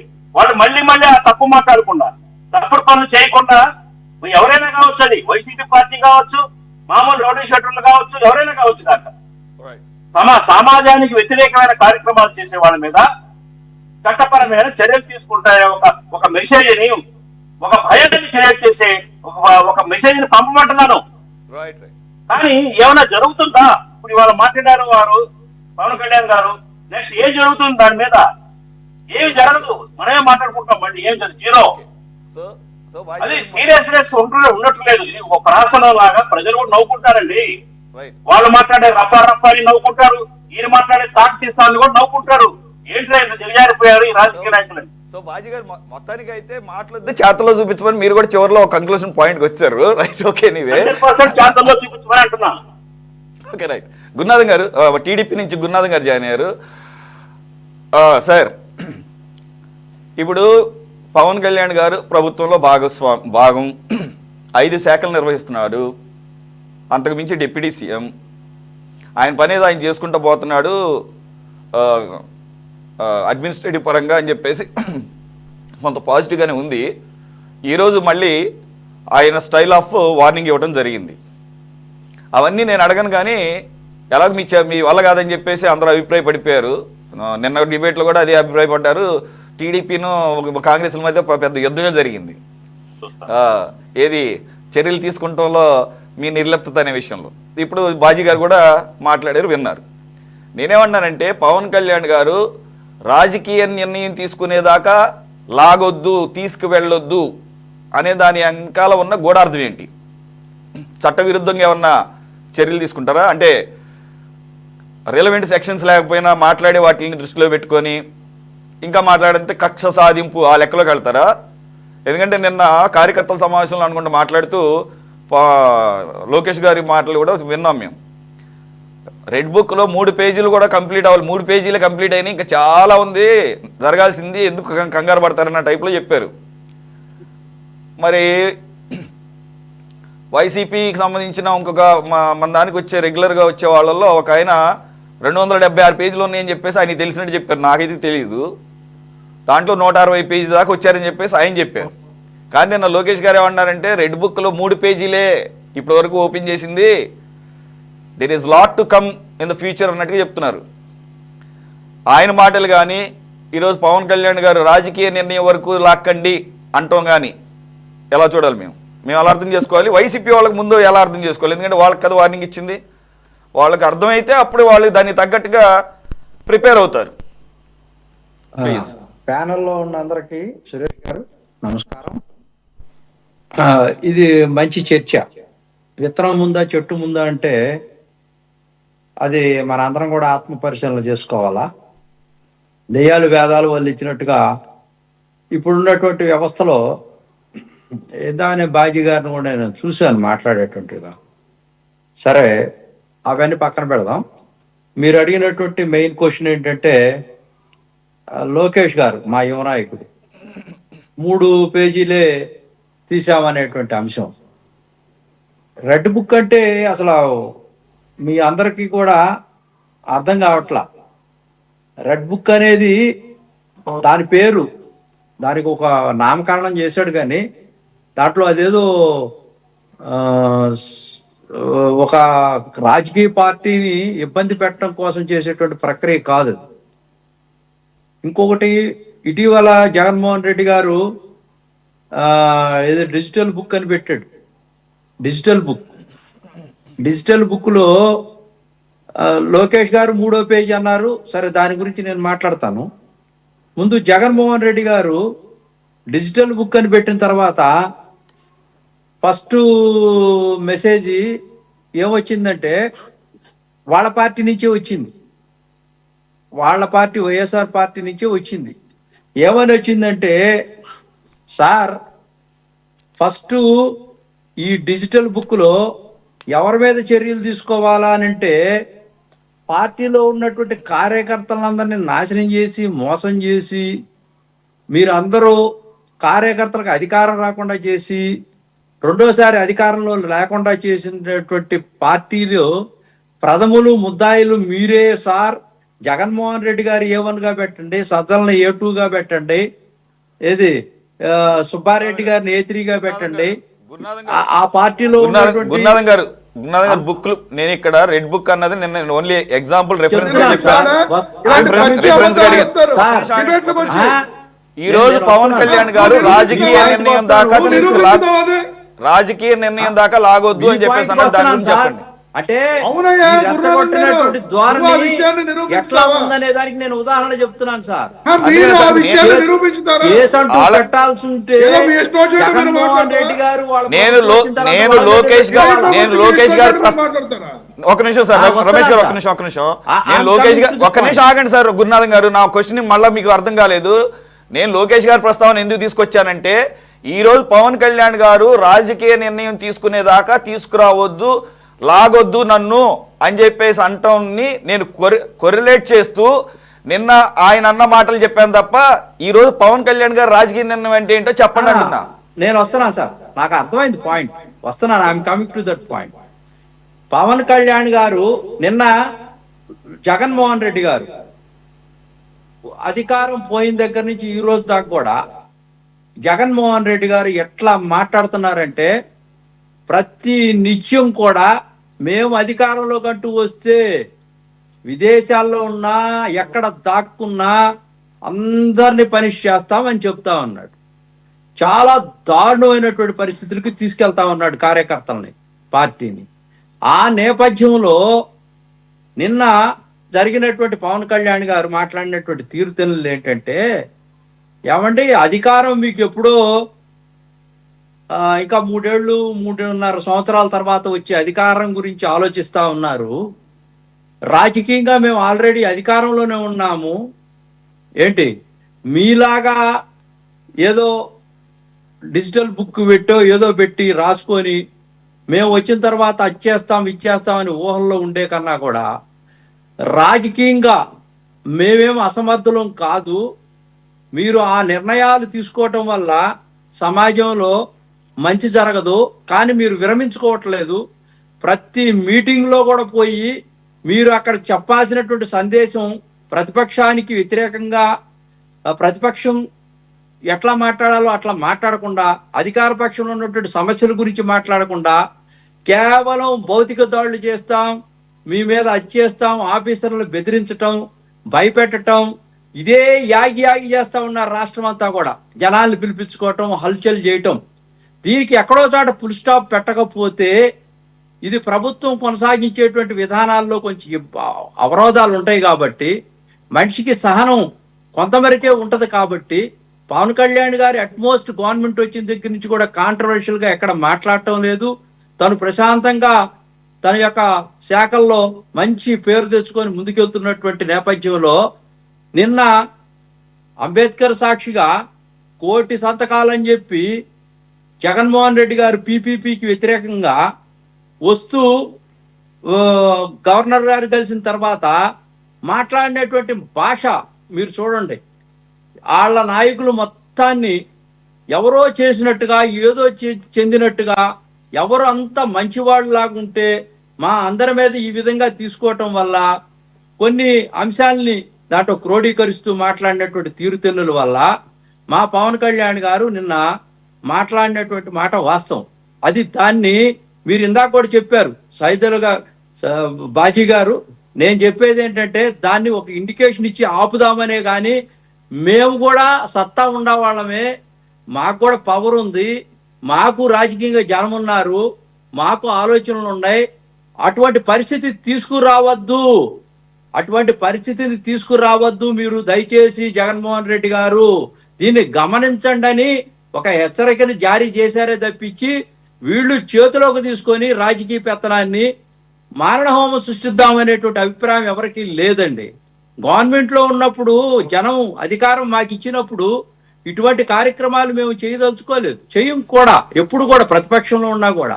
జగన్మోహన్ రెడ్డి గారు ఆ విధమైనటువంటి రెచ్చగొట్టేటువంటి ధోరణి కేడర్ని ఒక విధంగా మౌల్డ్ చేస్తున్నటువంటి నేపథ్యంలో మేము మాట్లాడుతా ఉన్నాం. అదే నేపథ్యంలో నిన్న లోకేష్ గారు కూడా, నేను ఒకటే చెప్తా ఉన్నాను, లోకేష్ గారు కూడా మొదటి నుంచి చెప్తా ఉన్నారు, రెడ్ బుక్ అంటే ఒక రాజ్యాంగానికి అనుగుణంగా మేము ఏమి నిర్ణయాలు తీసుకున్నామంటే ఎవరైతే ఆనాడు ప్రభుత్వంలో ఉండి వ్యతిరేకంగా, ప్రభుత్వ నిర్ణయాలకు వ్యతిరేకంగా మా మీద కక్ష సాధించేటువంటి వ్యక్తులను కానీ, ప్రజల పట్ల సరిగైన వ్యవహరించకుండా అవినీతి కార్యక్రమాల్లో ఉన్నటువంటి వ్యక్తులు ఎవరైతే ఉంటారో, ప్రభుత్వ సొమ్ము తినేసి సుంకాలుగా బొక్కేసినటువంటి పందికొక్కులు ఎవరైతే ఉంటారో వాళ్ళందరి మీద మేము చర్యలు తీసుకోవడం కోసం రెడ్ బుక్ అనేది రాజ్యాంగబద్ధంగా నిర్మితమైనటువంటి రెడ్ బుక్. దాంట్లో 3వ పేజీ దాకా వచ్చామంటే చివరాంకం దాకా వెళ్ళేదాకా ఇంకా చాలా మంది దాంట్లో తిమింగళాలు ఉన్నాయి. వాళ్ళందరినీ కూడా ఇప్పుడు గవర్నమెంట్ ఎందుకు వస్తుందండి, జనం ఎందుకు నమ్ముతారు?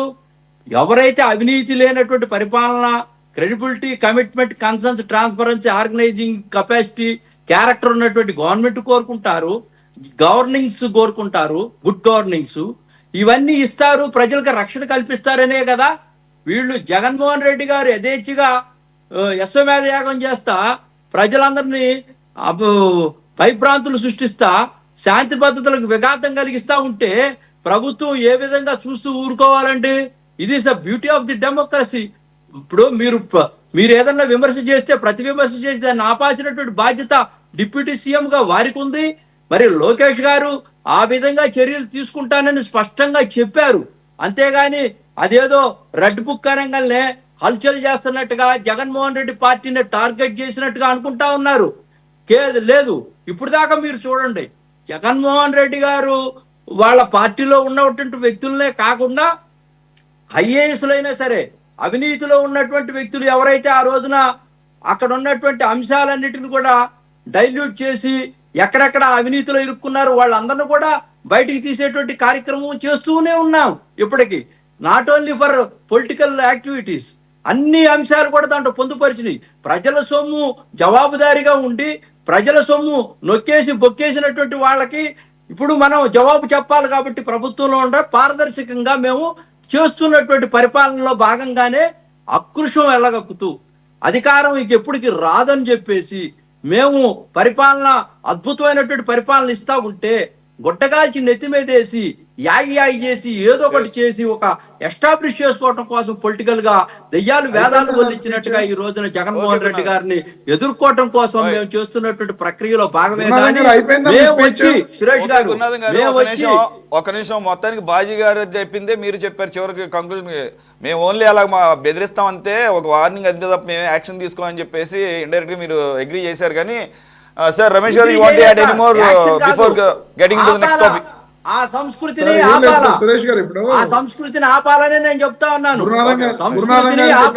ఎవరు చెప్పినట్టయినా సరే గతంలో ప్రతిపక్షంలో ఉండగా చంద్రబాబు నాయుడు గారు ఎన్ని రకాల మాటలు మాట్లాడారో, పవన్ కళ్యాణ్ గారు ఎన్ని రకాలుగా మాట్లాడారో మనం అందరం చూసాం. ప్రత్యేకంగా మనం మీకు కావాలంటే నా వీడియోస్ అన్ని కూడా మళ్ళీ పంపుతా. నెక్స్ట్ నిన్న ఎక్కడో దాకెందుకు, నిన్న నారా లోకేష్ గారు అక్కడ యూనివర్సిటీ ప్రోగ్రాంలో, అదే కార్యకర్తల ప్రోగ్రాంలో, యూనివర్సిటీ ప్రోగ్రాం కాదు, వాళ్ళ తెలుగుదేశం పార్టీ కార్యకర్తల ప్రోగ్రాంలో ఒక సైకో జగన్మోహన్ రెడ్డి గారిని సైకో అన్నాడు. అంతేకాకుండా అరే నువ్వు 53 రోజులు చంద్రబాబు నాయుడు గారిని జైల్లో పెడితే ఏం పేకలేకపోయావు. ఇది ఆయన వర్డింగ్. ఒక మంత్రిగా ఉండి ఒక మాజీ ముఖ్యమంత్రి గారిని పట్టుకుని సైకో అని అంటాడు, అరే అంటాడు, నువ్వు అంటాడు. ఆయన గురించి 53 రోజులు జైల్లో పెట్టారు కదా సార్ మీరు. ఆయన మాట్లాడిన మాట ఏంటండి, 53 రోజులు జైల్లో పెట్టి ఏం పీకావు నువ్వు అన్నాడు. చంద్రబాబు నాయుడు ఏం పీకావు నువ్వు అన్నాడు. పీకావు అనేది పీకే అనేది మరి మంచి మాట. గురునాథన్ ఏ, గారు అక్కడ ఆయన అలా మాట్లాడితే లాంగ్వేజ్ తప్పులేదు. గురించి మాట్లాడుతున్నారు. గురునాథన్ గారు ఆయన లాంగ్వేజ్ గురించి మాట్లాడుతున్నారు. Let him speak. నేను లాంగ్వేజ్ గురించి చెప్తున్నా, ఎందుకంటే వాళ్ళు పవన్ కళ్యాణ్ గారు మాట్లాడిన మాటల గురించి చెప్పుకుంటున్నాం మనం. అలాగే చంద్రబాబు నాయుడు గారు మాట్లాడిన మాటల గురించి చెప్పుకుంటున్నాం. దాంట్లో పవన్ కళ్యాణ్ గారు రాజకీయ నిర్ణయం తీసుకుంటా అన్నారు కాబట్టి, సరే మేము తప్పు చేస్తే ఖచ్చితంగా రాజకీయ నిర్ణయం. ఇప్పుడు మీరు అందరూ చెబుతున్నారు కదా, మేమేదో బెదిరిస్తున్నాం లేకపోతే బ్లాక్మెయిల్ చేస్తున్నాం. నిజంగా మేము బెదిరించుతాం, బ్లాక్మెయిల్ చేయడం అనేది అదే కరెక్ట్ అని మీరు అనుకుంటే కట్టండి, కేసులు కట్టండి మా మీద. మీరు ఏం చేయాలనుకుంటున్నారో చేయండి. ఏ రాజకీయ నిర్ణయం తీసుకోవాలనుకుంటే అది తీసుకోండి. మాకు న్యాయం, చట్టం అన్ని మాకు తెలుసు. కోర్టులకు మేము వెళ్తాం. అక్కడ ఏం జరుగుతుందో మీ పార్టీకి, మీ ప్రభుత్వానికి తెలుసు కాబట్టి మీరు ఏమీ చేయలేని పరిస్థితిలో మీరు ఉన్నారనేది కూడా మీరు తెలుసుకోవాలి. అలాగే సురేష్ గారు మీరు ఇందాక మాట్లాడుతూ జగన్మోహన్ రెడ్డి గారు కారు కింద పడి చనిపోయారు ఇలా అని చెప్పారు. స్వయంగా కోర్టు అడిగింది, ఆగండి గురునాథన్ గారు, స్వయంగా కోర్టు అడిగింది మీరు ఆ ఫుటేజ్ కి వెనక ముందు కూడా తీసుకొచ్చి సబ్మిట్ చేయమంది. ఈ రోజుకి కూడా కోర్టులో సబ్మిట్ చేయని పరిస్థితి ఈ కూటమి ప్రభుత్వం. ఇప్పుడు ఇంకేంటండి? సరే సరే, ఇప్పుడు అవన్నీ కనపడి చూసాము. తర్వాత మీరు మాట్లాడారు కాబట్టి ఆగండి సార్, ఇంటికి పిలిపించుకున్నారు, కంపెన్సేషన్ ఇచ్చారు. మీ దగ్గర వీడియో ఉంది కదా, మీ దగ్గర వీడియో ఉంది కదా, ఇంటికి పిలిపించుకున్నారు, ఇంటికి పిలిపించుకుని కంపెన్సేషన్ ఇచ్చింది వాస్తవమే కదా. ఇంటికి పిలిపించుకుని కంపెన్సేషన్ ఇచ్చింది వాస్తవమే కదా. వాస్తవమే కదా. గురునాథన్ గారు మీరు ఆగండి సార్, ఆగండి సార్, క్రాస్ టాక్ వద్దు. గురునాథన్ గారు మీరు ఆగండి, క్రాస్ టాక్ వద్దు. మీరు ఒక్క నిమిషం ఆగండి, నాకు టైం లేదు, ఇంకా వేరే టాపిక్. ప్రభుత్వం వీళ్ళ చేతుల్లో ఉంది. అది ఏ వీడియోనో మామూలు వీడియోనో, నేను వీడియో గురించి మాట్లాడలేదు సార్. కనపడింది ఓకేనా, కనపడింది అనిపించింది. గురునాథన్ గారు మీరు ఆగండి సార్, పక్కన పెడుతుంటే ఒక వీడియో తయారు చేసి చెప్తాండి. నేనేమంటున్నాను, ఇప్పుడు అది సమ్ సార్ట్ ఆఫ్ లాస్ జరిగిందనే కదా ఇంటికి పిలిపించుకుని కంపెన్సేషన్ ఇచ్చారు, అది వాస్తవమే కదా. మా పార్టీ కార్యకర్తకి మేము లాస్ జరిగింది కాబట్టి మా మూలంగా జరగల, మా మూలంగా జరగల, అది రైట్ ప్రమాదం జరిగింది కాబట్టి కాంపెన్సేషన్ వాళ్ళకి అది వాళ్ళని ఆదుకోవడం కోసం ఇచ్చాం. మా మూలంగా జరిగిందని చెప్పి నేనేదో క్రియేట్ చేసి మొదటి వ్యక్తిని కాదు, మీ కారు కింద పడి చనిపోయాడు నేను మొదటి వ్యక్తిని కాదు, నేను క్రియేట్ చేసి. మీరు క్రియేట్ చేశారని నేను అన్నా. కోర్టు అడిగితే ఈ రోజుకి కూడా ఆ వీడియో మీద టెక్నికాలిటీస్ లోకి వెళ్ళదు సార్, టెక్నికాలిటీస్ లోకి వెళ్ళవద్దు, టెక్నికాలిటీస్ అవసరం లేదు. నేను just one of the example గా కోట్ చేశానంతే. అవన్నీ అప్పటి నుంచి జరుగుతున్నటువంటి వ్యవహారాలని చెప్తూ వచ్చినటువంటి వ్యవహారం, అది అక్కడ వరకు తీసుకోవాలి. రెండో పాయింట్, సురేష్ గారు అది నిజమైన వీడియో అయితే వాళ్ళు సబ్మిట్ చేయమనండి. సరే సార్, ఇప్పుడు అది ఆ టాపిక్ నేను ఎందుకు ఎత్తానంటే ఆ కార్యక్రమంలో భాగంగా అది ఒకటే కాకుండా అప్పటి నుంచే కదా ప్లకార్డుల్లో ఒక ఎక్స్ట్రీమ్ స్లోగన్స్ చేసుకుంటూ వస్తుంది. దాన్ని మీరు మళ్ళీ దాన్ని స్టార్ట్ చేయండి. నేనేమంటున్నానంటే అదొక సీక్వెన్స్ గా జరుగుతుంది కదా, వాటన్నింటిని దృష్టిలో పెట్టుకుని ఈ రోజు మాట్లాడారేమో అంటున్నా. రెండో పాయింట్, ఒక్క నిమిషం ఆగండి. ఆయన ప్రభుత్వ కార్యక్రమంలో అలా మాట్లాడటం తప్పని బాజీ గారు కూడా చెప్పారు కదా, అక్కడ వదిలేద్దాం. అయితే లోకేష్ గారు మాత్రం ప్రభుత్వ కార్యక్రమాల్లో ఎప్పుడు ఆ భాష వాడలేదు. కానీ అయినా కూడా కార్యకర్తల సమావేశాల్లో అయినా కానీ, పార్టీ వ్యవహారం అయినా కానీ, ఆయన అధికారంలో ఉన్నారు కాబట్టి, ప్రభుత్వంలో బాధ్యత గల మంత్రిగా ఉన్నారు కాబట్టి ఆ రకమైన లాంగ్వేజ్ మాట్లాడితే కనుక అది అంత సమంజసంగా ఉండదు. అది కూడా ఆలోచించు. అధికార కార్యక్రమాల్లో అయితే మాత్రం ఆయన అలా మాట్లాడటం నేనైతే వినలేదు. రైట్ సార్, మీరు మాట్లాడి ఉంటే కనుక అంటున్నారు కదా, నేను వీడియో చూపిస్తాను. ఓకే సార్, సార్ ఇప్పుడు మొత్తం విన్నాం కదా, నేను కొంత విన్నాను. నేను అందుకనే ఇందాక చెప్పింది రెడ్ బుక్ లో 3 పేజీలని మాట్లాడుంటారు ఖచ్చితంగా. వాళ్ళ కార్యకర్తలు ఎంకరేజ్ చేయడానికి ఇందాక బాజీ గారు అన్నట్టు మాట్లాడారే అనుకుందాం సార్. అది వాళ్ళ కార్యక్రమం, పార్టీ కార్యక్రమం. అయినా కూడా ఆయన మంత్రిగా ఉన్నాడు కాబట్టి. కానీ ప్రభుత్వ కార్యక్రమాల్లో అలా అయితే మాట్లాడలేదు. ఆయన మాట్లాడితే ఖచ్చితంగా తప్పేది. రైట్ సురేష్ గారు, ఈ ఒక్క విషయం మీరు చెప్తున్నారు కదా, అధికారుల్ని జగన్మోహన్ రెడ్డి గారు బెదిరిస్తున్నారని చెప్పి. ఈ ఒక్క వీడియో వినండి సార్. వాళ్ళు తప్పు, ఓకే, వాళ్ళు చేశారని మీరు కూడా మంత్రిగా ఉన్నారు అవన్నీ వదిలేసేయండి. అవి కాదు అసలు. ఫస్ట్ ఆఫ్ ఆల్ 2 రోజుల క్రితం లోకేష్ గారు విధానంలో నిర్వాహకుల్ని ఏ రకంగా అరెస్ట్ చేస్తానని అన్నారు. మీ నాయకుడు అసలు ఆ మాత్రం చట్టం తెలీదా? చట్టం తెలీదా? సురేష్ గారు. ఏ బేసిస్ మీద అరెస్ట్ చేస్తారు? సురేష్ గారు నేను చెప్పేది ఒక మాట వింటారా? చెప్పండి సార్, మీకు తెలుసా అసలు? సురేష్ గారు. జగన్మోహన్ రెడ్డి గారికి తెలుసా అసలు? టైం లేదు, ఒక నిమిషం ఆగండి సార్, ప్రొలాంగ్ అవుతుంది, ఒక నిమిషం ఆగండి. సురేష్ గారు గురునాథం ఆగండి ఒకే మీరు. ఒక్క మాట, ఇప్పుడు జగన్మోహన్ రెడ్డి గారు ఏ విధంగా అరెస్ట్ చేస్తా అన్నారని చెప్పి మీరు అడుగుతున్నారు కదా. నిన్న అదే లోకేష్ గారు అదే కార్యకర్తల సమావేశంలో నేను నిన్న కలెక్టర్ల కాన్ఫరెన్స్ లో అధికారులకి, అది ఐపీఎస్ అధికారులకు చెప్పాను, వీళ్ళే మా మీద కేసులు పెట్టింది, మీరు టైం ఇస్తున్నా ఆ టైంలో మీరు కేసులు విత్డ్రా చేయకపోతే నేను చేసేది నేను చేస్తా అని చెప్పి స్వయంగా లోకేష్ గారు చెప్తున్నారు. విన్నాను సార్, నేను విన్నాను ఈ డైలాగ్, నేను విన్నాను. వినండి. మంత్రిగా ఉన్న వ్యక్తి అధికారులను బెదిరించడం కదా. చట్టవిరుద్ధంగా అధికారి పనిచేసినా గానీ శిక్షార్హుడే. కానీ నిర్వాహకులు పీపీపీ నిర్వాహకులు ఒక్క నిమిషం ఆగండి సార్. అన్ని ఇక్కడ అందరికీ తెలుసు, అన్ని ఒకే ఘటన కడితే ఎవరు ఒప్పుకోరు. పీపీపీ నిర్వాహకులు ఏ విధంగా చట్ట విరుద్ధం అవుతారు, ఏ రకంగా అరెస్ట్ చేస్తారు? జగన్మోహన్ రెడ్డి గారు బెదిరిస్తున్నారు, బ్లాక్ మెయిల్ చేస్తున్నారు అంటారు కదా. అధికారులు నేను స్ట్రైట్ గా అడుగుతున్నాను. గురునాథ్ గారు ఆడియో ఆపండి, నాకు అంత టైం లేదు ఇక్కడ. ఒక నిమిషం ఆగండి గురునాథ్ గారు. పీపీపీ విధానంలో ఒక పాలసీ ప్రకారంగా ప్రభుత్వం దగ్గర నుంచి నిర్వహణ బాధ్యతలు తీసుకున్న వాళ్ళని చట్ట వ్యతిరేకం ఎలా అవుతుంది, ఏ రకంగా అరెస్ట్ చేస్తారన్నారు? On what basis? Single answer Suresh గారు వినండి. ఈ రోజున పీపీపీ విధానంలో కాలేజెస్ తీసుకునే వాళ్ళకి 2 సంవత్సరాల పాటు వాళ్ళకి ప్రభుత్వమే అన్ని సదుపాయాలు కలిపి, అదే ఫీజెస్ అన్ని కూడా గవర్నమెంట్ చెల్లిస్తారని చెప్తుంది. అయితే అరెస్ట్ చేస్తారా? నేను చెప్పేది వినండి సార్. దీని వెనకాల వీళ్ళందరితోటి కూడా లాలూచి పడి ప్రభుత్వం వాళ్ళ దగ్గర నుంచి కిక్ బ్యాక్స్ తీసుకుని ప్రభుత్వం నుంచి ఈ విధంగా ప్రభుత్వం నిర్ణయం తీసుకుంది అనేది మాకు అనుమానం. రేపు అధికారంలోకి వచ్చిన తర్వాత ఎంక్వైరీ చేపిస్తాం, అది నిజమైతే నిరూపించి కూడా లోపలేస్తాం.